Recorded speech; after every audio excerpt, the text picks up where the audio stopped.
Oi, o Sensação está começando agora. Hoje é o dia de combate ao estresse, mal que afeta adultos e crianças. No Brasil, 67% das mulheres se consideram estressadas. No mundo, as mais estressadas, pasmem, são as indianas. Vamos conversar sobre estresse com a psicóloga Ana Maria Rossi, que dirige uma clínica de estresse e é representante brasileira da Divisão de Saúde Ocupacional da Associação Mundial de Psiquiatria. E estresse engorda? Faz perder o cabelo?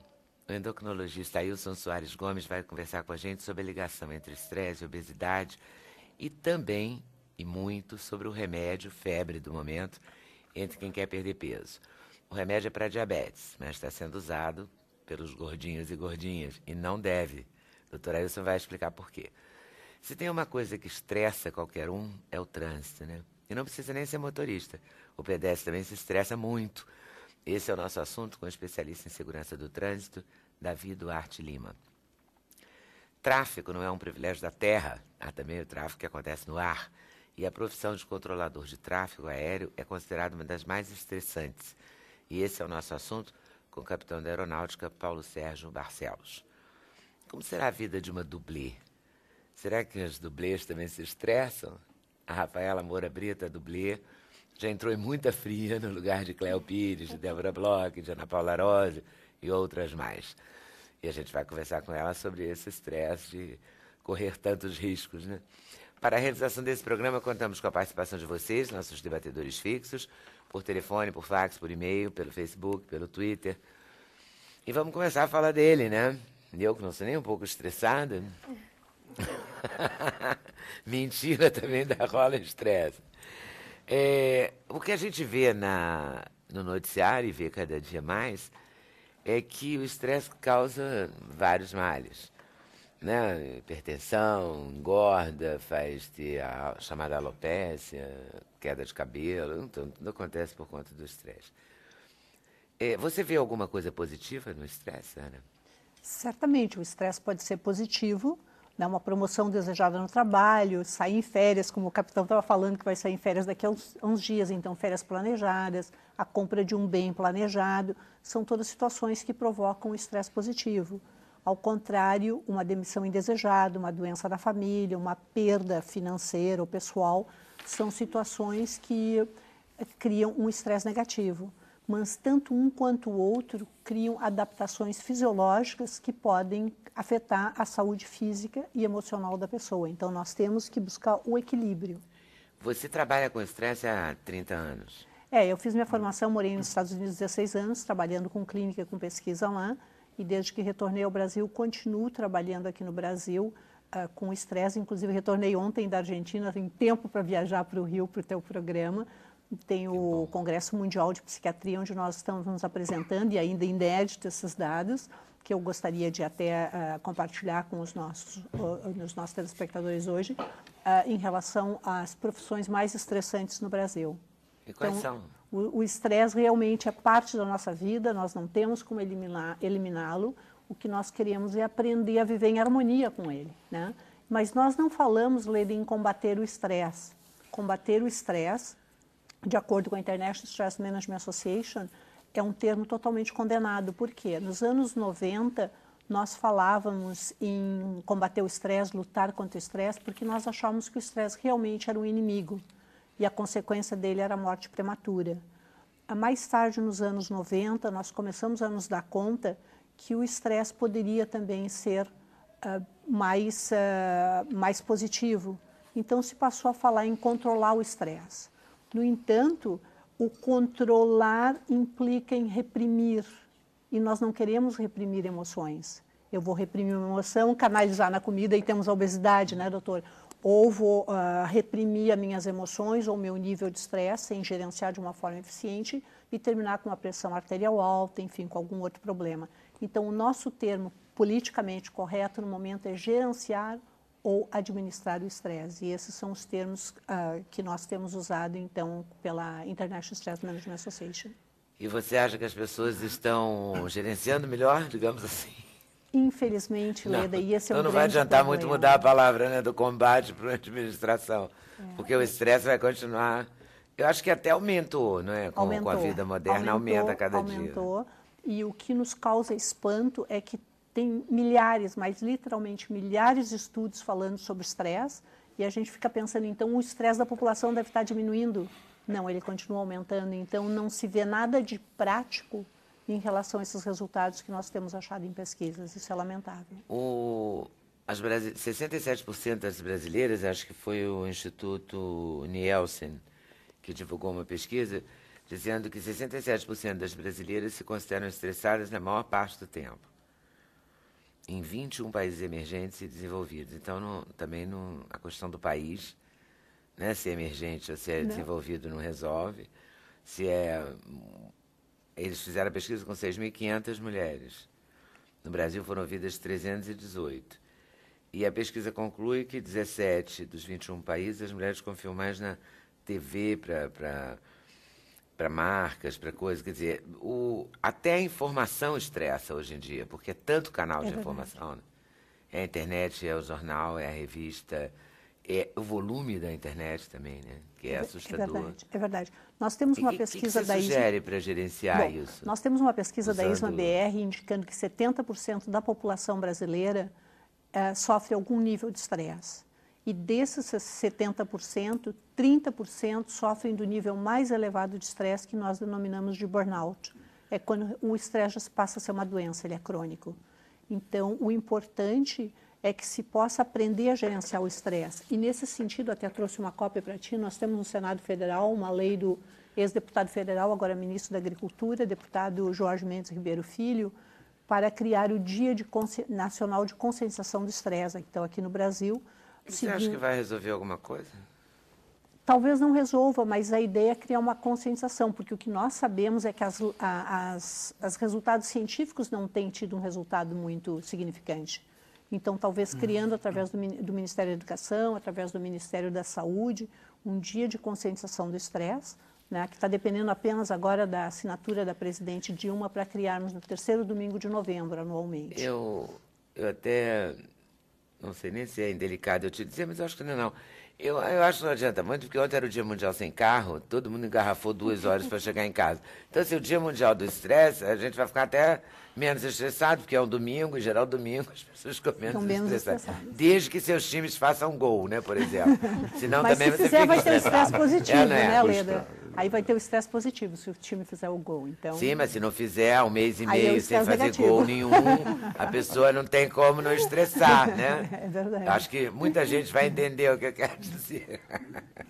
Como é que a gente faz para gerenciar isso? Tem uma maneira de viver sem remédio ou a gente cai no rótulo pretinho? Assim? É difícil. O medicamento acaba sendo a grande arma para a gente conseguir suportar essas situações de estresse e evitar as somatizações, né? Porque, do que a Ana Maria falou, na verdade, essa expressão física, orgânica, de um grau máximo do estresse negativo, acabam sendo as doenças orgânicas, né? E nós temos uma variedade de expressões dessa natureza. A obesidade, que é o tópico em questão, é uma delas, né? Diante de situações de estresse constante, permanente, o prazer da alimentação é um prazer muito fácil de ser alcançado, né? Todos conseguem alimento em qualquer lugar, em qualquer esquina, mas não se consegue dinheiro, emprego, amor em qualquer lugar. Então, o alimento realmente é uma fuga frequente de situações de estresse. Mas temos também diversas outras manifestações orgânicas, né? Que vai da insônia, às colites, taquicardia, tremores, queda de cabelos, né? Que é a alopécia. Então, nós temos diversas manifestações dessa situação de estresse em nível orgânico, né? E aí o órgão de choque de cada um varia, né? Cada um tem realmente aquela sensibilidade maior. Nós estávamos conversando também sobre a questão da falta de ar, que a Ana Maria monitora isso através de eletrodos nos pacientes estressados.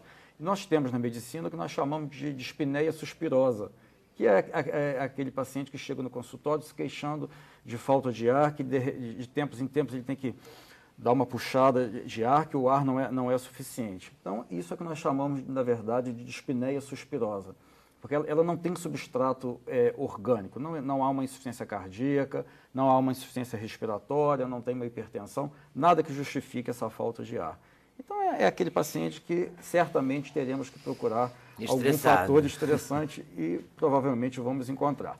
Até o final da consulta, mas acabamos encontrando. E a medicina acredita que o estresse leva, por exemplo, a uma doença grave, ao câncer? Sem dúvida, Quer sem dizer, dúvida. a obesidade leva com certeza, mas a doenças crônicas e doenças isso é motivo, Leila, matam, inclusive, tipo de pesquisas. Não só o câncer, mas outras doenças que limitam o ser humano, né? Então, diante de situações de estresse, quando nós monitoramos, por exemplo, alguns hormônios no sangue, então nós vemos nitidamente um aumento dos chamados hormônios nocivos ou hormônios tóxicos, entre aspas. Então, há um aumento da secreção de adrenalina, de cortisol, glucagon. São todos hormônios que, constantemente elevados, vão provocar algum grau de prejuízo. Uma hipertensão, uma taquicardia, uma arritmia. E aí sinaliza o estresse. Sinaliza o estresse. E o que se fala para uma pessoa? O que você fala, Ana? Você fala, desestressa, relaxa. Eu adoro quando falam isso, relaxa, colocar, tá tudo errado, aí, né? aí realmente o nível de estresse da pessoa fica extremamente alto, né? Eu gosto de modelar para a pessoa o comportamento que eu gostaria que ela tenha, que eu quero que ela tenha. Então, por exemplo, se uma pessoa que está estressada vai refletir diretamente na respiração, ela vai estar mais rápida e mais superficial. Então, eu começo a respirar fundo. Né, começa a respirar fundo, que não precisa fazer nada suntuoso, mas que a pessoa veja, desde que seja transparente essa respiração. Só prestar atenção na respiração já vai dar em alguma coisa. E rapidamente a pessoa começa a absorver isso. Se eu noto uma pessoa exaltada, uma pessoa alterada, falar num nível mais baixo, eventualmente, dá a oportunidade da pessoa se dar conta do contraste e ela começa a se conscientizar disso. Eu só queria fazer um parêntese, Leda, por favor, em relação a relação do câncer com o estresse. Tem muitos oncologistas que são dramaticamente contra essa relação. Mas o que nós não podemos negar é que o estresse suprime o sistema imunitário e isso faz com que os nossos soldadinhos de defesa não estejam alertas para lutar contra qualquer tipo de bactéria e vírus. E como nós produzimos células cancerosas de tempos em tempos, se o nosso sistema imune não estiver alerta e na defensiva, eles podem, sem qualquer problema, entrar no nosso organismo. Então, não existe uma relação direta, mas essa relação do sistema imunitário... Não tem comprovação científica laboratorial, mas o Davi pode talvez comentar alguma coisa relacionada a isso também. Hoje nós temos uma situação chamada medicina baseada em evidência. Então, se você tem uma forte evidência de um determinado evento, você tem que considerar aquilo. Né? E é frequente encontrarmos pessoas que depois de um grande trauma emocional, uma perda de um ente querido, de trabalho, alguma questão financeira, um ano e meio depois, aparece com algum tipo de câncer, de neoplasia. Na minha área é muito frequente a situação da tiroidite de Hashimoto e do hipotiroidismo, que aparece um ano e meio também, em média, depois de algum tipo de estresse. Então, a pessoa tem uma propensão... Depois de um estresse agudo. Um estresse agudo. Então, a pessoa tem uma propensão, sem dúvida alguma, para aquela patologia.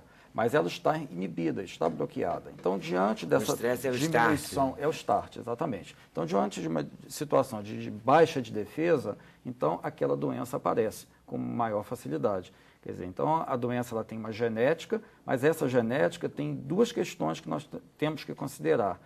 Uma é a capacidade de passar, né, de pai para filho, de uma geração para outra, que é a expressividade, a penetração, e a segunda é a expressividade. Então, por isso que dentro de uma mesma família você tem um que tem diabetes, o outro não apresenta, um tem um diabetes que controla só com dieta, outro tem que fazer medicamento. Então, a expressão de uma doença genética ela é variável. E aí, em situações de estresse, você baixa esse sistema imunológico, esse sistema de defesa, e a doença acaba aparecendo na sua plenitude. Então, temos que considerar, sim, na medicina baseado em evidência e que cada vez cresce mais, né? Aquele boneco que você Boneco do estresse. ela fez um boneco do estresse que a gente arranca o braço, a perna, né? Pescoço. O pescoço. Mas isso não é voodoo, não, né? É um bonequinho, assim. Ela me deu um, devia ter trazido o bonequinho. De vez em quando eu arranco os braços dele. Em vez de arrancar o pescoço de uma pessoa, se arranca do boneco. Não resolve a situação, né, Leda? Mas, às vezes, num momento de crise, num momento de raiva, então eu acho que consegue Você fez um estudo com boneco? Com boneco, não. Nós temos feito... Não, com as pessoas que você trabalha com boneco. Você trabalha no seu consultório, não trabalha? Trabalho com o meu consultório e trabalho... E o boneco está lá no seu consultório? Sim, o boneco está lá. O boneco está lá. E aí, qual é? Que experiência que você tem, assim? O que pessoas- você observou? As pessoas com comportamento hostil e são aquelas que têm maior incidência No trânsito, de acidentes de trânsito, de acordo com a nossa pesquisa, 8% dos agressivos, elas tendem a pegar o boneco e já vão tirando os pedaços do boneco. Então já chega, tira o pescoço. Interessante porque elas conseguem vivenciar aquele momento, porque a nossa mente não diferencia entre o tempo, se agora ou se foi depois. Então a pessoa, mentalizando o momento de raiva que ela tem ou aquela pessoa com a qual ela tem alguma rivalidade, alguma diferença, ela canaliza no boneco e ela separa aquilo com toda a gana. Então, não é uma solução, certamente, mas serve como um paliativo naquele momento. E existe na medicina uma situação que nós encontramos de pessoas que chegam nos consultórios de dermatologia com lesões exatamente por coçar, por prurido, e é relacionado ao estresse. E é fácil de identificar porque são lesões simétricas. Então você vê lesões nos punhos, região de dobras e coxa também. Então são pessoas que realmente vão se coçando para extravasar aquela situação estressante, né? E eu queria puxar o Davi para a nossa conversa aqui, porque eu acho que, eu não sei se a gente está lendo mais sobre isso, se está saindo mais no jornal, ou se as pessoas estão mostrando mais o seu estresse no trânsito, né? No rancor, nas discussões, nas bebedeiras. Porque como é que uma pessoa em sã consciência enche a cara e pega um carro?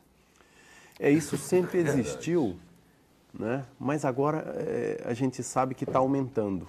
Porque, finalmente, com relação ao estresse e o trânsito, né, as pessoas dirigem como elas vivem. Se elas estão apressadas, elas dirigem apressadamente. Se estão estressadas, dirigem estressadamente. Quer dizer, mais ou menos como o Ayrton Senna dizia, né, que o carro é uma extensão do meu corpo, né, ele pilotando e tudo. Mas, enfim, então tem muita gente que assume isso e assume... ele, digamos assim, ele passa para o carro o jeito que ele está, né? Se ele está calmo, ele dirige calmamente. Nossa, parece que você está... Eu estou vendo um filme. Eu peguei um táxi um dia desse, eu vou contar porque vale como dentro do que você está falando. E o telefone celular do motorista tocou várias vezes, e era a mulher dele, e eles brigavam durante parte do percurso. Como o trânsito é muito engarrafado, eu assistia várias etapas da briga, porque ele desligava o telefone, ela desligava o telefone, batia na cara dele, enfim. Eu estava lá fingindo que eu estava no meu computador, mas eu estava vendo tudo, claro. Também porque não tinha como não ver, era um carro, né?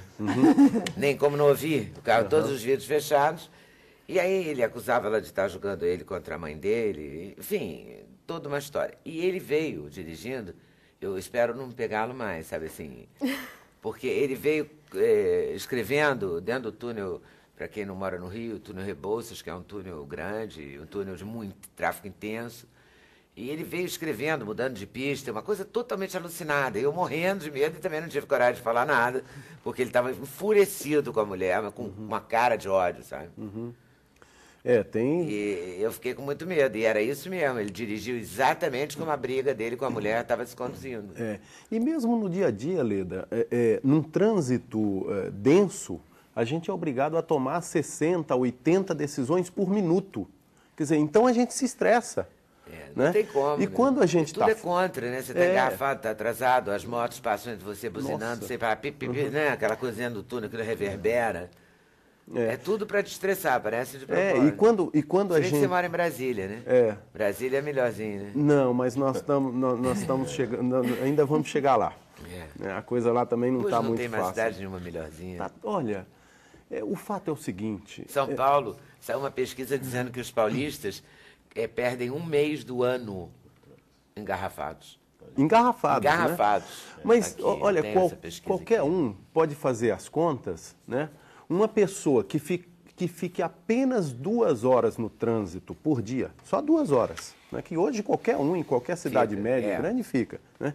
Então, 2 horas por dia são 60 horas por mês, 720 horas por ano. Divide 720 por 24 horas do dia. A gente fica, no mínimo, um mês, de manhã, de tarde, de noite, de madrugada, no trânsito. Essa pesquisa da rede Nossa São Paulo e do Ibope provou que 2 horas e 49 minutos diariamente o paulista perde nos congestionamentos contra esse ano, 2011, contra 2 horas e 42 minutos no ano passado, quer dizer, já aumentou 7 minutos esse ano. Não, a coisa... Eles afirmam que um mês por ano o paulista perde parado no trânsito. Pois é, mas é assim, as ruas não aumentam e o número de carros aumenta. Né? Então, todo mundo compra carro, porque o que acontece é o seguinte, não existe hoje, a imensa maioria das cidades brasileiras não tem transporte público decente. Tá? Transporte coletivo decente, não tem. Né? Então, o que as pessoas fazem? Pô, quero sair desse ônibus apertado, que não passa na hora, que demora, que é caro, etc, etc. O que acontece? Compra um carro. Tá? Só que a solução individual é o caos social. Ele sai do ônibus apertado, ruim, barulhento, tarifa cara, desconfortável, né? E vai para um carro, para entulhar as ruas. Quer dizer, então... para ficar tão estressado quanto estava no ônibus. Pois é. Na verdade é essa. E quem não tem dinheiro para comprar um carro, termina comprando uma moto. E aí, o grande perigo da moto é o seguinte, caiu, no mínimo ralou, quebrou um braço, quebrou uma perna. O ano passado, morreram mais de 10 mil motociclistas. Morreram mais de 10 mil motociclistas no trânsito. Tá? E 500 mil ficaram feridos. Quanto é que custa isso? Sabe? Quanto é que custou para a saúde, né, para as pessoas, tudo isso? Então, o trânsito está sendo um outro gargalo no Brasil, assim, de forma severa, né, grave. Né? Então, é um problema sério. Né? E que o Estado brasileiro, aliás, os governos, todos eles, na esfera municipal, estadual e também na esfera federal, tem apresentado soluções muito aquém do que é o mínimo necessário para pelo menos estabilizar a coisa, porque o número de mortos, o número de feridos está crescendo dia a dia. E o estresse eles também. Demoraram muito a tomar uma atitude, né? Agora... Em relação ao transporte coletivo, ao metrô, a grande maioria das cidades do mundo inteiro tem metrô. Não, pega São Paulo, uma cidade daquele tamanho, com umas pouquíssimas linhas de metrô, quer dizer, não dá conta, né? Então não... Sim, mas isso é uma questão de planejamento. Agora, o fato é o seguinte, nós precisamos começar agora ou acelerar agora, porque não tem... Né? Acelerar não os carros, mas os projetos de transporte público. Não tem. Olha, o Brasil já teve 1 milhão de mortos no trânsito nos últimos 30 anos. 1 milhão de pessoas morreram no trânsito. Quer dizer, isso é um horror. Todos os anos morrem mais de 40 mil pessoas. Quer dizer, 75% das cidades brasileiras não tem 40 mil pessoas. Né? Então, veja a situação que a gente está. Né? 800 mil pessoas feridas no trânsito por ano. Muitas, 20% disso, fica com lesão irreversível. Vai para a cadeira de rodas. O que você acha que seria um começo de solução, assim? Um aceleramento de solução? Olha, a ONU declarou a década agora, 2011 e 2020, como a década da segurança de trânsito. Né? Então, é um programa mundial. O trânsito tem jeito? Tem jeito, sim. Né? Os Estados Unidos, o ano passado, em 2010, tiveram menos mortos do que em 1949. Quer dizer, a Bélgica, o ano passado, teve menos mortos do que em 1950. Quer dizer, mesmo aumentando a frota, aumentando o fluxo, aumentando o número de pessoas, tem jeito sim. Então, o que a gente precisa fazer? De certa forma, a gente precisa imitá-los, né? Mas também tem que investir em transporte coletivo, né? Investir em cultura de segurança, né? Investir em educar, né? Em educar. Para as pessoas se comportarem, né, no É. trânsito, que não se comportam, né? Ninguém dá passagem, todo mundo fecha o cruzamento. Não é? É um Ninguém horror. respeita a velocidade, ninguém toma álcool e dirige, porque não acontece nada, né? A polícia na no verdade. Brasil, a polícia e a justiça, tudo isso, é muito boazinha, sabe? Por exemplo, nós temos 40 mil mortos por ano. Alguém aqui conhece alguém que foi preso? Porque matou, atropelou, mesmo estando bêbado? Outro dia, um amigo meu, em Brasília, né? A polícia viu que ele estava dirigindo em zigue-zague, tal, não sei o quê. Quer dizer, pelo menos isso, né? Não que isso tenha sido de todo mal, mas ele devia ter sido preso, né? Pegou o carro dele, dirigiu com ele até em casa. Alguém da polícia dirigiu, né? O carro dele até em casa.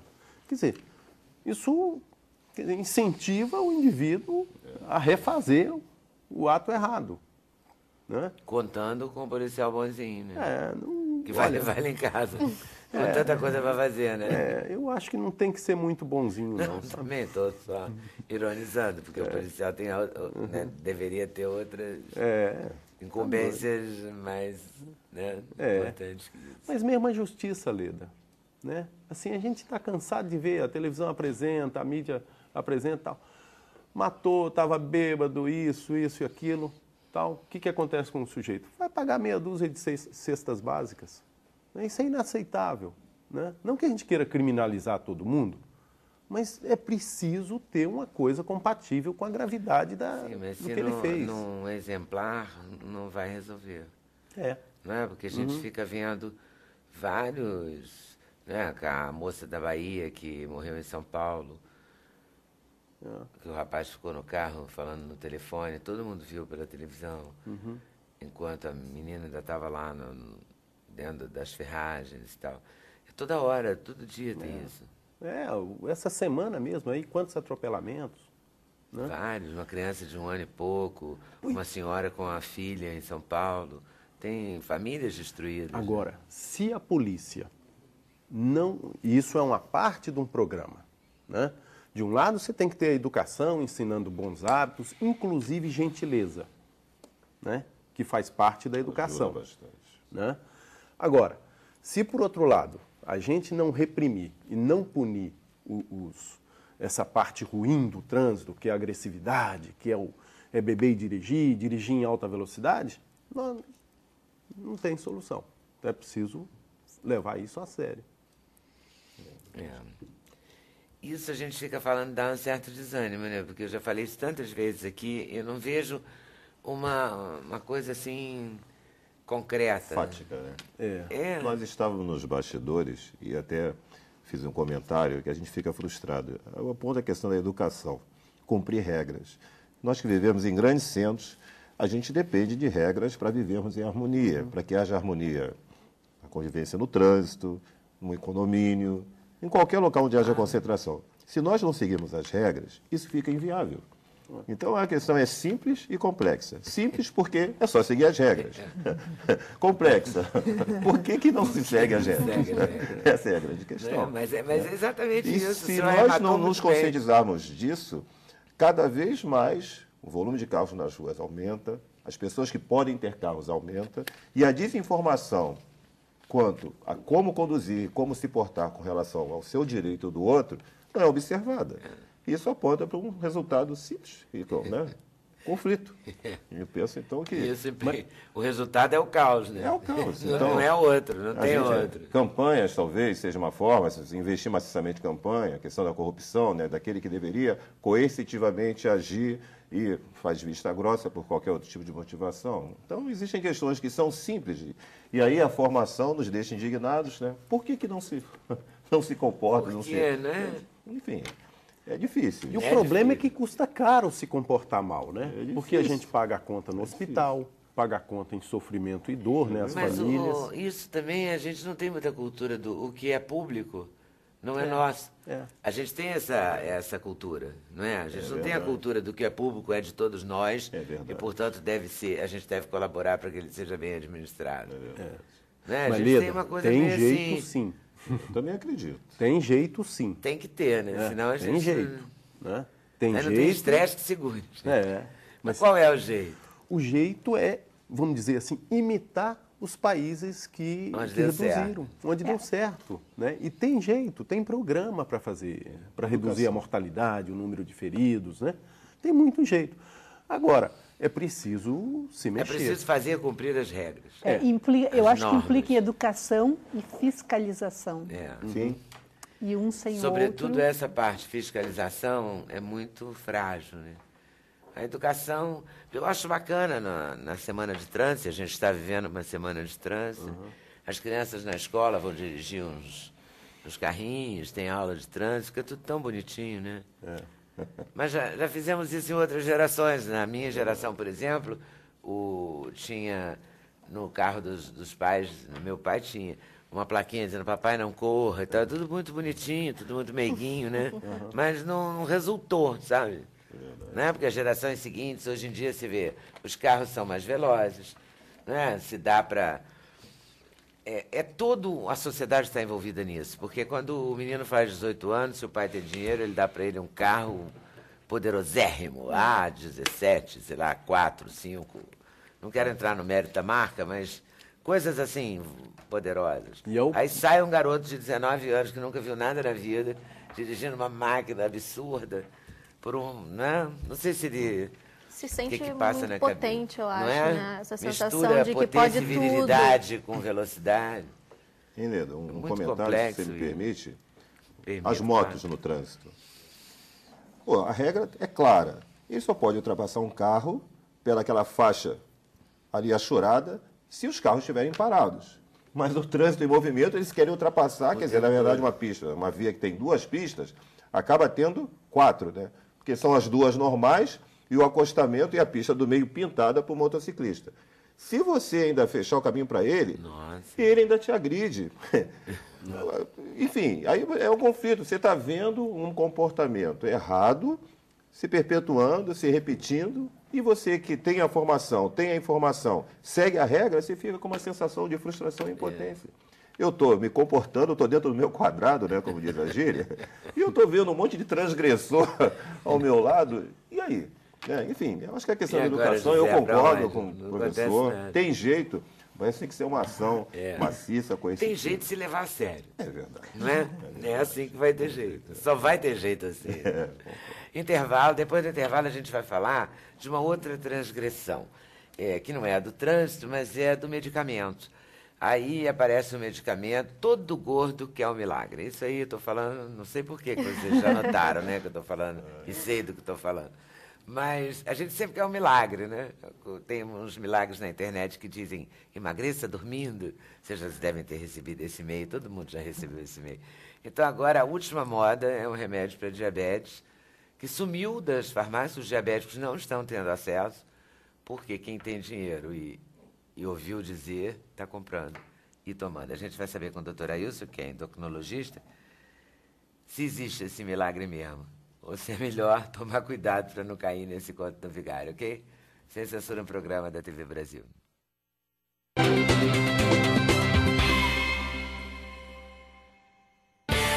O endereço eletrônico do Sem Censura é www.tvbrasil.org.br/sem censura. Para participar do programa, o e-mail é semcensura@tvbrasil.org.br. No Twitter, acesse twitter.com/scensura. Telefone 0 operadora 21 2283 3000. Fax 0 operadora 21 2232 3271. Então, apareceu um medicamento que é para diabetes e que a imprensa e até alguém da classe médica, porque alguém receitou esse remédio para descobrir que ele emagrecia tanto, né? Enfim, foi indicado como a panaceia, essa solução para todos os gordos do mundo, e que não é isso, né? Não é? Exatamente. É um medicamento criado para diabético, tipo 2 obeso. Diabético tipo 2 obeso. Ainda não é a tão esperada solução milagrosa para a obesidade. Que pena. Ainda não. Não é? Não é. Definitivamente não. E por que ele surgiu como? Ele é um medicamento aprovado, tudo direito? Esse medicamento é um medicamento de pesquisa por um laboratório dinamarquês, né, a Novo Nordisk, e que já vem há muitos anos estudando essa substância, e diversos outros laboratórios também pesquisam essa substância. E foi aprovado em janeiro de 2010 no mundo para uso voltado para diabetes tipo 2. Então, cumpriu todas as fases de estudo científico e foi liberado. Porém, como um efeito colateral, ele emagrece. E aí começou a indicação que a gente chama off-label, fora de rótulo, fora de bula, que é usar um medicamento para uma proposta para cumprir também uma outra necessidade. E aí vem a questão do uso mal empregado e indiscriminado de um medicamento que ainda está em fase de vigilância farmacológica, que é a colocação da própria Anvisa aqui no Brasil. Esse medicamento foi liberado para uso exclusivamente para a população com diabetes tipo 2 e obesidade, porque segue exatamente um dos vários mecanismos da doença, onde existe a falta dessa substância que nós chamamos de GLP-1, que é uma substância que no diabético tipo 2 está reduzido. Então, leva a uma série de transtornos. Ao repor essa substância, existe uma série de reações. Diminuição do esvaziamento gástrico, a pessoa leva muito mais tempo com o alimento no estômago, com isso diminui a sensação de fome, existe um bloqueio direto a nível central, cerebral, tirando a sensação da fome, e várias ações no pâncreas, aumentando a secreção de insulina, diminuindo a secreção de glucagon, enfim, tudo isso ajuda a controlar a glicose. E, em paralelo, emagrece. E emagrece esse paciente que tem esse distúrbio, que ele está tendo uma reposição de uma substância que ele não produz. Então, vai consertar o mecanismo desse modelo de diabetes e obesidade. 2. Diabético tipo 2 E a pessoa que é obeso. só gorda, só obesa e não é diabética, não pode tomar. Não teria consequências ruins? Não temos estudo de longo prazo. Tá? Existem várias pessoas utilizando, emagreceram, mas ninguém sabe o que vai acontecer daí para frente, porque não foi estudado as consequências disso. Não houve um estudo da população obesa não diabética, que não tenha deficiência dessa substância no organismo, se o uso dela trará alguma consequência e em que prazo. Uma questão simples que não foi colocado ainda, esses obesos que foram tratados com essa substância, eles foram tratados e vão parar em que momento? Depois que acabar o tratamento, o que vai acontecer? Eles vão fazer novo tratamento, volta à obesidade, não volta, vão conseguir manter o peso? Não tem essa resposta. Não tem porque o medicamento é novo, não existe tempo de uso ainda da droga para se ter esse tipo de resposta. Então, é um medicamento ainda no período de vigilância farmacológica em todas as organizações de saúde do mundo inteiro. Mas eu também li que ele pode dar tumores no pâncreas, que ele pode dar algum tipo de consequência objetiva, assim. É correto. Na verdade, tem até um alerta do próprio órgão de controle de saúde americana, o FDA, em que eles alertam a classe médica para monitorar todos os pacientes em uso desse produto em relação a pancreatite e tumores de tireoide, uma vez que na pesquisa em ratos houve uma incidência maior de pancreatite e tumores de tireoide. Então, tem que monitorar todos que fizerem uso dessa substância. Inclusive os diabéticos. Inclusive os diabéticos são monitorados. Engraçado, tem uma expressão que se usa muito em Minas, que é que não tem almoço grátis. Não tem almoço grátis e não tem remédio sem efeito colateral, né? Não existe não remédio sem efeito colateral. Se querer tomar um negócio e achar que vai dar certo, porque pode dar certo, mas você paga um preço. Paga um preço. O medicamento, Leda, sem dúvida, tem se mostrado uma arma terapêutica excelente em relação ao diabético tipo 2 obeso. Tá? O próprio laboratório da Novo, o Dr. Marcelo Freire, que é o diretor médico da empresa, divulgou uma carta já para toda a classe médica, onde a empresa afirma que o laboratório, que o produto do mercado não está aprovado para o uso em pacientes obesos sem diabetes. Exatamente por isso. Até o laboratório já está avisando. Até o laboratório já está avisando. Também para não se comprometer, porque hoje em dia as bulas, né, as bulas de remédio têm não sei quantas mil páginas, né? A gente vai lendo, vai ficando com medo horrível. De qualquer remédio, né? Já fica achando que... Mas em se tratando de obesidade, acontece o que nós estamos vendo agora. As pessoas pagam o preço que for, até o preço da dúvida do que vai acontecer, em troca desse bem-estar visual, né, estético. Então, acontece o que nós estamos presenciando nessas 2 últimas semanas. O remédio desapareceu das prateleiras. Então, hoje, a população que tem a indicação não tem acesso porque não há no mercado. O laboratório teve que ser suprido a partir da Dinamarca, da sede, exatamente para ter medicamento disponível para a população diabética. Do mundo, né? Infelizmente, do remédio. O Brasil tem umas coisas assim, né? Cai no gosto, assim, porque foi capa de revista, todo mundo falou nisso, todos os grandes jornais falaram nisso, as grandes revistas, todo mundo divulgou isso. O apelo foi muito grande, até porque na matéria que tem na revista, eles colocam um exemplo, uma situação de uma paciente que perdeu um valor expressivo. E ela, no caso, detesta dieta, detesta atividade física, então colocou como sendo uma situação milagrosa. A pílula milagrosa. Exatamente, a pílula milagrosa. Então, é um processo que não traz até uma situação de boa educação, que nós estamos trabalhando há décadas nisso, que é orientar toda a população para a questão do binômio dieta, atividade física, e o tratamento comportamental voltado para a questão da obesidade. A obesidade é uma patologia, uma doença multifatorial. Nós não podemos dizer ainda que um remédio recém-lançado seja a solução para uma doença que o mundo está pesquisando há décadas e que aumenta a cada ano a sua incidência. E os efeitos colaterais também não são assim simplesinhos, né? Não é uma coceirinha, né? Porque pancreatite é complicado, né?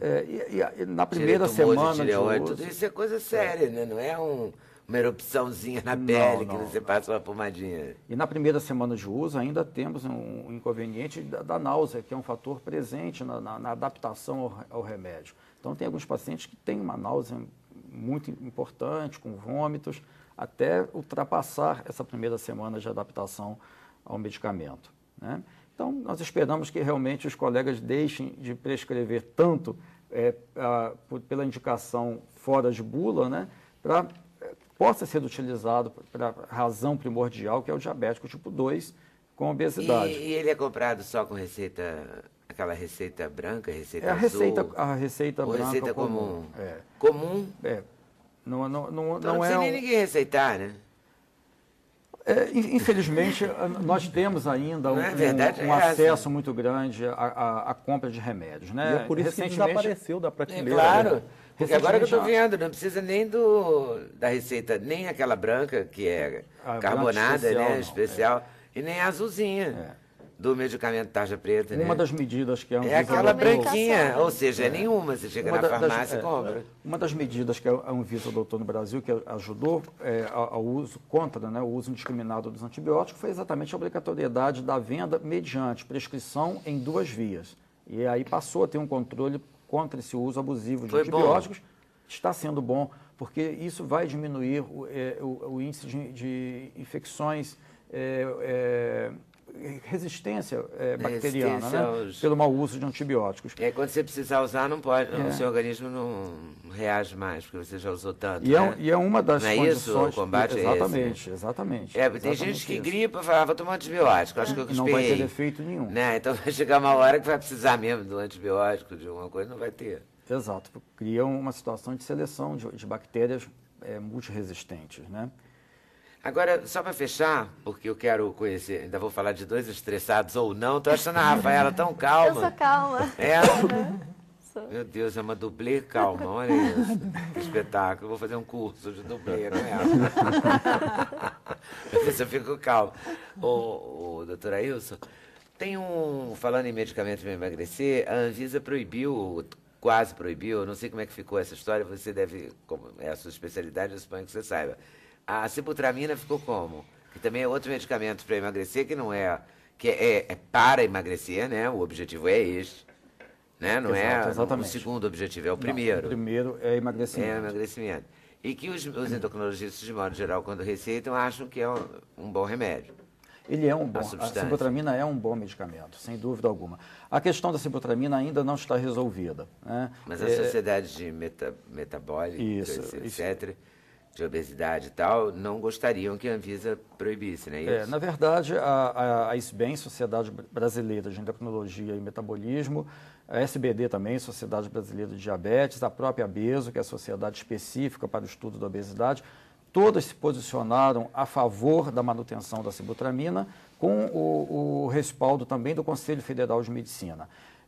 Vai haver uma nova votação... Uma nova audiência pública. Em audiência pública, para decidir a questão desses medicamentos.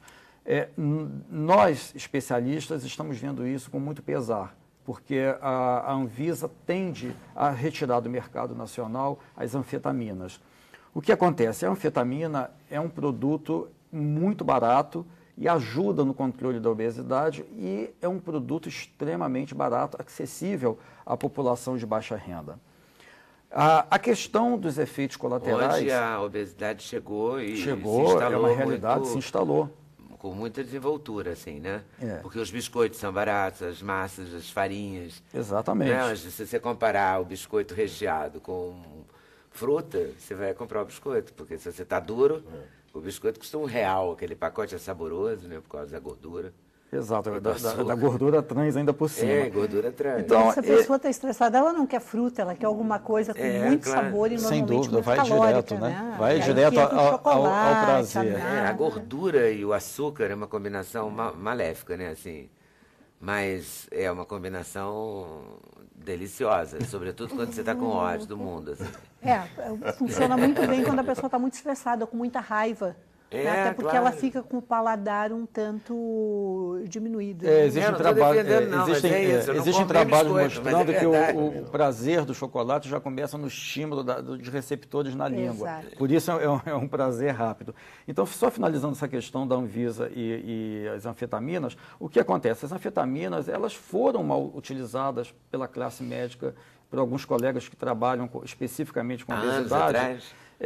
Ainda, com as conhecidas fórmulas onde são prescritas doses muito altas do medicamento. E com isso surgem os efeitos colaterais. Mas nós não podemos privar o mercado e as pessoas de um tratamento porque ela está sendo mal utilizada. Porque meia dúzia usou mal, né? Então, bastaria fazer o que a própria Anvisa fez com a sibutramina, que é criar a obrigatoriedade da prescrição controlada, um receituário B2 especial, com limite de prescrição. Então, existem mecanismos para se manter no mercado, tanto a sibutramina quanto a anfetamina. Porque se esses dois saírem do mercado, não teremos no Brasil nenhum produto acessível para tratamento de obesidade. E a obesidade, alguns modelos, nós não podemos tratar só com dieta e atividade física. Precisa da ajuda de medicamentos, né? Então, o que vai restar é o Orlistat, que economicamente ficaria inviável para a população C e D. Né? Seria um remédio só para a população A e B? É um remédio de mais difícil acesso pela questão do custo dele, né? Que é um eliminador de gorduras. Volto aí daqui a pouquinho, doutora Ailson. Intervalo, voltamos já já. Não? Então eu vou conversar com a minha dublê. Posso? Rafaela, tu é calma assim mesmo, né? Eu sou tranquila. Tranquila. Acho que a gente tem que ser calma, assim, numa hora, numa situação dentro do set, a gente tem que manter a calma. Calma e magra. Sou magrinha. Porque a gente já está lidando com situações de risco, né? Com situações que podem acontecer acidentes. Então, se a gente perder a calma ali na situação, vai acontecer alguma coisa que não deveria, entendeu? Então, o principal é manter a calma para você poder observar bem e poder fazer tudo certinho como o diretor quer. E como é que você chegou aí, na C-Dublê? Então, é que eu sou de Curitiba, eu vim para o Rio para trabalhar numa companhia de teatro e fui fazer algumas participações na Globo. E lá eu conheci um dublê de ação, fazendo uma cena, e eu me encantei pela profissão, achei muito curioso. Desde pequena eu sempre fui muito ativa, sempre fiz muitas coisas. Aí conversei com ele, ele falou, vai na empresa, leva o currículo e faz um teste. Aí eu fiz, passei e comecei... Qual foi o teste, hein? O teste foi físico.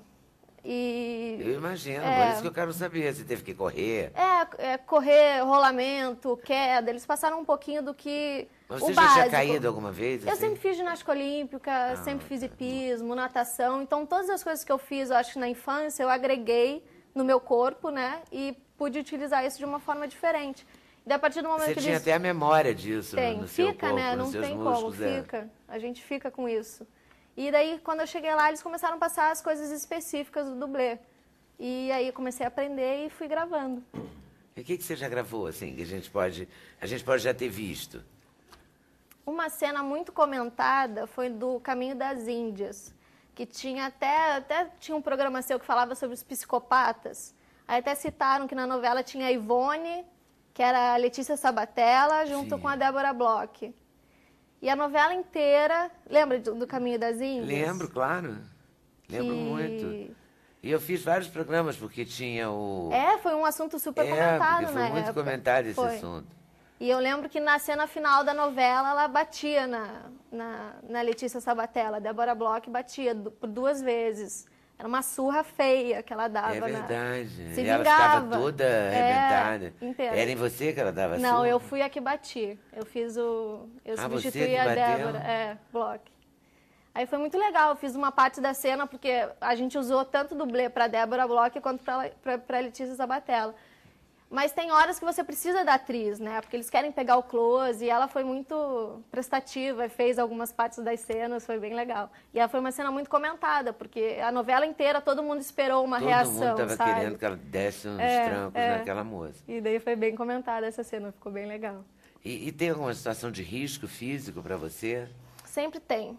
Principalmente por... Capotamento, essas coisas. Tem dublê naqueles... Tem, é só dublê. Alguns tem, né? Aham.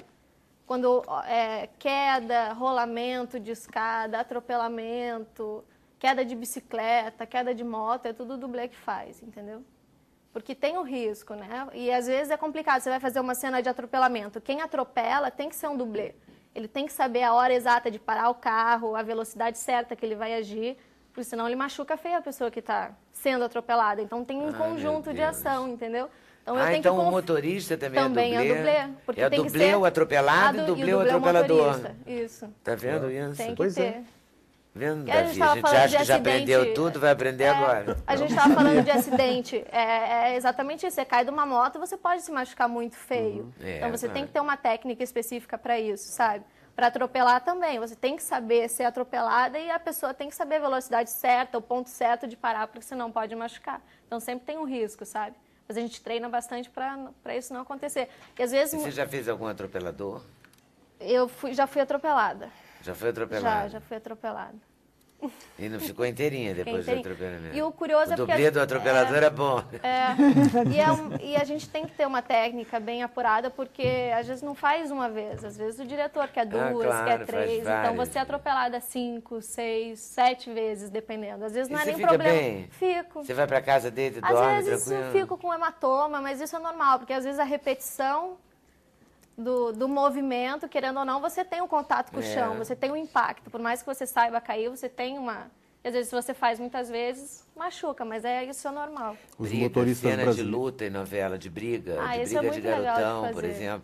É muito Ai, legal. dá pânico ver, né? Fica muito real, né? Fica Fica muito real. muito real. Fica. A gente acaba acreditando. É muito bem trabalhado. Às vezes me dá uma certa aflição. Mas é divertido. É divertido, né? divertido. Tu gosta. É melhor ser atropelado ou atropelar? Eu acho que ser atropelado, eu acho que eu gosto mais. Mas o pessoal da equipe fica muito tenso, geralmente, quando tem... Eu suponho, sim. Todo fica mundo fica, diretor, não só a gente que trabalha com isso, mas a equipe inteira fica preocupada. Às vezes cenas com fogo, por exemplo. Complicado, tem muita gente no set, você tem que tomar um cuidado especial para não machucar ninguém, né? Muita gente envolvida. Então, geralmente, quando tem cena com dublê, o set fica muito estressado. Para dar tudo certo, porque... Claro, porque também televisão não se faz sozinha. Não. Toda cena Toda tem equipe milhares de pessoas, de pessoas né? envolvidas. Que tem câmera, não, tem os atores, tem câmera, cabuman, Não é? Iluminador, áudio, tudo. Tudo Tem junto. milhares de pessoas envolvidas. E todo mundo tem que fazer exatamente, porque se eu estou fazendo lá o atropelamento, o câmera não pega a cena. É mais uma vez que eu tenho que fazer. É mais um risco que eu corro, entendeu? Então tem que ter tudo muito esquematizado. Então a atenção é geral. Geral. Mesmo. E você fica assim, com essa carinha, com esse jeitinho? Fico tranquila. Falar em descarga de adrenalina, hein? Deixa eles, né, se estapearem lá, né? Eu vou ficar aqui na minha. Já vou ser atropelada, pronto, né? Exatamente. É assim que você pensa? Mas é gostoso. Mas Minha cota é essa. A gente tem imagem da Rafaela? Temos. Tem. Então vamos ver?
Queda de moto. Naquele lance que você desceu, que você se jogou, Foi o do personagem 14º se jogou. andar. Foi um 14º andar, um 14º, suicídio. é. Você estava É porque dependendo da altura é muito complicado você fazer uma queda livre. É complicado. Você tem o vento, precisa uma estrutura muito grande para você não se machucar. Então, dependendo da altura, nesse caso, ele queria uma queda grande, queria uma queda longa. Então, a gente fez o 14º andar. Então, a gente usou um equipamento com cabo. Eu usava um colete com 3 cabos de aço que prendiam num cabo só, entendeu? Um sistema de roldanas. Então, lá de cima eu me jogava e esse equipamento segurava a minha queda. Eu não caía em queda livre, numa velocidade de queda livre. Caía numa velocidade bem menor, controlada. que dava para filmar, inclusive. Dava para filmar. Cortar e editar depois. Então. Mas E tem aí? alturas que não, você vai, se joga. Eu já fiz do 7º andar, por exemplo, que eu não estava cabeada. E aí? E aí é se jogar. Ela está aqui. E ela está aqui. Você viu isso? Aqui, quando a cena passa, assim... Sua muito mãe, pai, Minha ninguém mãe, fica em pânico, não? Ninguém? Mas é engraçado, minha mãe eu conto depois pra ela. Se eu conto antes, ela fica muito preocupada, sabe? Eu conto eu depois, que já imagino. passou, sabe? Mãe, fui atropelada. Ela, ai, meu Deus do céu. E você conta assim Aí com essa ela desenvoltura? daí ela fica tranquila. Ai, mas tá tudo bem? Eu falo que tá. Se eu contar antes, ela fica tensa, né? Então, É mais fica sensato pensando. contar depois. Depois tá tudo bem, tá tudo certo. né? Ela fica ansiosa pra E ver. alguma vez você já machucou, assim? Nunca. Nunca? Que Graças bom, a Deus, né? nunca. Sempre foi tudo direitinho. Que bom, É. que bom, muito bom. Intervalo, voltamos já falando do tráfego aéreo, que aí não tem dublê não, né? Não. Aí é na real. A gente volta já, sem censura no programa da TV Brasil.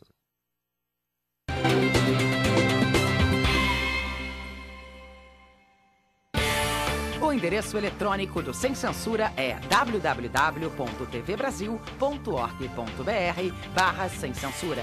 Para participar do programa, o e-mail é semcensura@tvbrasil.org.br. No Twitter, acesse twitter.com/scensura. Telefone 0 operadora 21 2283 3000. Fax 0 operadora 21 2232 3271. Então, a profissão de controlador de tráfego aéreo, essa deve ser das bem estressantes, não é não? Sim, sob um ponto de vista, né? E não. E não sob outro, né? Então vamos lá, sim, por quê? Sim, porque, na verdade, é uma atividade tensa, né? E a questão da tensão relativa à atividade é por causa da consequência do erro. O erro normalmente gera perdas drásticas, né? Vidas, equipamentos caros. Então, esse limiar, essa consequência, gera um nível de angústia muito grande para aquele que presta o serviço. Entretanto, se combate isso com preparação, capacitação, que é o que, no caso do Comando de Aeronáutica, através do Departamento de Controle de Espaço Aéreo, promove a todos os profissionais envolvidos nessa atividade, né? O capitão que vos fala é o chefe do gerenciamento tático de fluxo Isso, do do Centro de tráfego Gerenciamento. aéreo do Centro de Gerenciamento de Navegação Aérea. Isso. Nossa. É que, na verdade, Leda, até aproveitando a oportunidade, existem diferentes serviços prestados nesse contexto, né? Os órgãos operacionais, torre de controle, controle de aproximação, ACC, até porque as pessoas costumam generalizar, né? Normalmente, quando se fala em algum evento ligado à aviação, se fala em torre. A torre, ela controla um aeródromo, né? Então, Guarulhos tem a torre de Guarulhos, Congonhas tem a torre de Congonhas, Santos Dumont e assim, etc. Numa área, existem vários aeródromos, existem várias torres. E, normalmente, existe um controle de aproximação que é responsável por uma área terminal. Por exemplo, Terminal do Rio de Janeiro, ela envolve os aeroportos Internacional do Rio de Janeiro, Santos Dumont, Jacarepaguá, Base Aérea Santa Cruz, Base Aeronaval de São Pedro da Aldeia, entre outros. Então, todos os aviões que operam nos aeroportos dessa área, após a decolagem e antes do pouso, falam com o controle de aproximação do Rio de Janeiro. Caramba. Imagine uma área Dá circular. conta de falar com todo mundo. Porque esse serviço é subdividido, né? Tá. Existem, por exemplo, dentro do Controle Rio, que é o órgão mais próximo aqui no Rio de Janeiro, existem diferentes setores de responsabilidade, cada setor tem uma dupla de operadores, existe uma frequência específica, né? Existe um número máximo de aeronaves programado, planejado, para garantir a questão da segurança, né? E aí, fora desse limite, que a gente chama de área terminal, aí passa para uma outra área que é chamada FIR, Região de Informação de Voo, em que há um centro de controle. E aí nós temos no Brasil centros de controle, os SINDACTAs, né, que são centros integrados de defesa aérea e controle de tráfego aéreo. Então, o sul do país é gerenciado por um centro integrado de defesa aérea e controle de tráfego aéreo, que é o SINDACTA 2. A parte centro-oeste e sudeste é pelo SINDACTA 1, que é o primeiro, que é o SINDACTA 1 que fica em Brasília.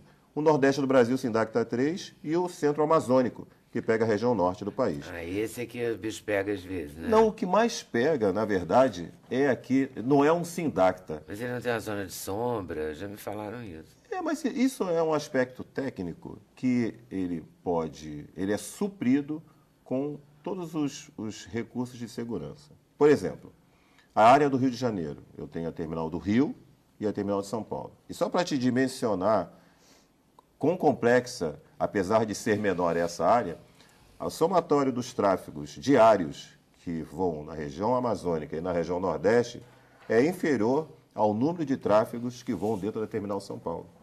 Diariamente, né? Então a gente percebe já o nível de complexidade dessa região.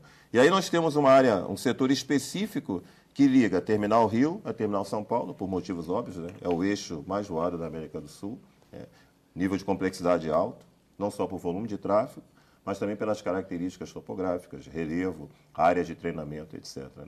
Então, voltando ao início da tua colocação, é uma atividade tensa, porque o risco está sempre muito próximo. Entretanto, essa angústia, essa tensão, ela se minimiza na medida que o profissional se prepara, se capacita para tal. Né? Porque ninguém pode assumir uma posição de controle ou estar em nenhuma posição operacional sem que esteja capacitado, com seus certificados de saúde e capacitação em dia, né? Há recomendações normativas que determinam que um operador que não esteja com a sua inspeção de saúde válida, né? Com seu certificado de capacitação técnica válida, ele não pode trabalhar, ele é afastado. Se ele se envolve... Estressado? Tem algum estressado? Olha só. Ou não pode ser estressado? Eu imagino que tem, sim, né? Porque isso é algo muito individual. Porque, assim, quando a gente faz televisão ao vivo, tem sempre uma ou outra pessoa que fica descompensada, que fica no posto com a gente, que dá uma descompensada. Sim. Ou grita e tal. Não é assim todo mundo, entendeu? Tem um ou outro. É verdade. Será que tem um ou outro também que grita? Porque vocês falam pelo rádio? Sim, nossa forma de comunicação com as aeronaves é através de comunicação. E é um princípio. Aqui, por exemplo, você tem uma equipe que trabalha aqui, né? Cada membro dessa equipe tem uma característica. Existe um chefe de equipe, um supervisor, que tem uma responsabilidade operacional e gerencial sobre os membros da sua equipe. E você conhece as características de cada um. Como cada um pode reagir diante de diferentes situações. Você faz até o mix, você falou que trabalha com duplas, né? Exatamente, porque é a garantia, porque eu tenho normalmente num cenário dentro de um APP, que é um controle de aproximação, e num centro de controle, eu tenho um operador que fala diretamente com a aeronave e tem o backup, que é o assistente que fica ouvindo, fica fazendo as comunicações de coordenação, porque não existe surpresa, né? Quando o avião flui de uma área de responsabilidade para outra área, isso é pré-coordenado, é pré-avisado, o nível, a velocidade, ou alguma outra restrição que se imponha. Gostei disso, não existe surpresa. Não pode existir. Não é um lugar para ter surpresa. Adivinha que eu tenho. Adivinha quem está chegando. Não, quem está chegando está nesse nível, nessa velocidade. Ai, que alívio. Entendeu? Capitão da Aeronáutica, Paulo Sérgio Barcelos, deixando a gente tranquila, desestressando geral. É verdade.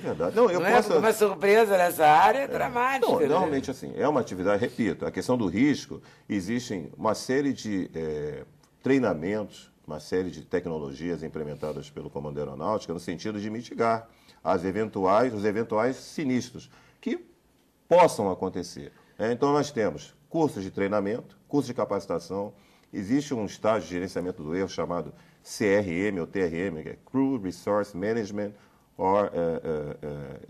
ele surgiu a partir de estudos de fatores geradores de incidentes, e aí normalmente os conflitos humanos, né, que eram descobertos foram alvos de uma tipificação e foram colocados como alvo de estudo. Por exemplo, eu tenho dentro desse treinamento estudo da consciência situacional, do processo de comunicação, como ela se faz, processo decisório, consciência situacional, gerenciamento do erro, gerenciamento do estresse. Né? Então, tudo o que acontece é transformado em fator de instrução. E existe um centro de prevenção de acidentes aeronáuticos, CENIPA, que fica em Brasília. Ele, sempre que acontece um acidente, ele comanda, remete uma equipe para o local, para a cena, né, do sinistro, para colher informações, não só para gerar dados visando a prevenção, mas como também para trazer ensinamentos a todos envolvidos na prestação dessa atividade. E a pessoa escolhe ser controlador de voo ou é uma coisa assim, em consequência da política de carreiras, etc.? Eu vou trazer o meu exemplo, né? Eu fui sargento, controlador de tráfego aéreo, fui formado pela Escola de Especialistas de Aeronáutica e, na época, eu fiz um concurso e fiz um exame psicológico, um psicoteste, e algumas especialidades foram disponibilizadas para o meu tipo, né, segundo o resultado dos exames. Então, eu poderia ter sido mecânico de avião, poderia ter sido fotógrafo, poderia ter sido telemecanógrafo, e entre essas especialidades, que eu nem esperava, né, meu pai queria que eu fosse militar, surgiu a de controle de tráfego aéreo. E eu escolhi. Na época, eu escolhi sem saber o que se desconsideraria diante de mim, né? Mas eu fico muito feliz, foi a escolha certa, né? Porque é uma atividade, embora complexa, ela é apaixonante, né? Tudo que é ligado a voar, a ar, é tenso, mas é apaixonante. Um pouco romântico até, diga-se passagem, né? E agora, indo ao encontro que você perguntou anteriormente, pessoas que são tensas, né? Algumas reagem com mais assertividade, outras nem tanto com relação à questão e situações de tensão. Por exemplo... Qual foi a situação de tensão mais forte que o senhor já passou? Não, por favor, me chame de você. Eu já enfrentei várias, né? Assim, alvos que se fundiram, né, por questão de erro dos pilotos, formações meteorológicas, né, adversas, inclusive, há muitos anos atrás, constam nas minhas alterações, o avião presidencial, né, porque numa situação você cometer um erro, e sendo esse erro com o avião presidencial, a angústia é maior. Mas não foi um erro, na verdade era uma formação meteorológica que se aproximava do aeroporto. E, obviamente, quando a gente sabe que o presidente está a bordo, o nível de preocupação, o nível de cuidado, que é o mesmo para qualquer aeronave, mas ele se potencializa por ser emblemático, né? E eu, junto com a nossa equipe, na época, nós assumimos, em função da confiança que tínhamos no equipamento, que era o radar SR-7, vetoramos essa aeronave, selecionamos a polarização que nos dava a exata posição das formações meteorológicas mais pesadas, né, e onde havia condições de navegabilidade mediante uma vetoração, que é a forma que o controlador orienta a aeronave, dando direção, recomendando velocidades e altitude de descida, e conseguimos ultrapassar a nuvem e fazer com que ele pousasse no Galeão, na pista oposta, antes que a formação impedisse a utilização total do aeroporto. Então foi uma situação tensa, né? Eu era novo. De acelerar? Não, a gente manda manter uma velocidade, sempre conversando com o piloto, né? Na verdade, o controlador, ele tem um parâmetro técnico que estão nas normas. Entretanto, o piloto ele é soberano para decidir se aceita ou não as ofertas. Ele pode discordar? Pode, porque o piloto tem a ascendência sobre o que é adequável, execuível ou não para a sua aeronave, né? E existe até o piloto, pelo Código Brasileiro de Aeronáutica, ele tem um poder de polícia a bordo de um avião, né? O comandante da aeronave. E nesse aspecto técnico, ele poderia rejeitar, mas ele confiou na assertividade, né, da equipe, né? E nós conseguimos pousá-lo, né? E deu tudo certo. Quem era o presidente? Na época, faz tempo, foi anos 80, eu acho que era o presidente Sarney. Eu não me lembro bem quem é que estava a bordo. Eu sei que era o presidente. Que era o presidente. E que pousou. É verdade. Pousou e seguro. Que pousou e não sobrou para ninguém. Eu estou aqui hoje, né? Eu estou aqui hoje. Você está aqui hoje, ó. Graças a Deus. Como capitão. Foi a equipe, né? Na verdade, realçar o trabalho de equipe, né? É bom ser controlador de tráfego. É apaixonante, é muito bom. É muito bom. A gente, assim, há uma sensação de execução, de cumprimento do dever, quando a gente, em situações adversas, pega um grupo de aeronaves, consegue ajustá-las, colocá-las alinhadas com a separação prevista, sendo elas de diferentes tipos, né? Que eu tenho um mix de aeronaves, eu tenho um Boeing 747, 767, eu tenho um Citation, eu tenho um Embraer 145, eu tenho um Bandeirante, eu tenho um Seneca, aviões de diferentes comportamentos, e a gente ajusta, né? Se ajusta, seguindo as regras, e conseguimos orientá-los de forma que eles consigam pousar com segurança. Deus te guie, né? Amém. Intervalo, voltamos já já. Sem censura, o programa da TV Brasil.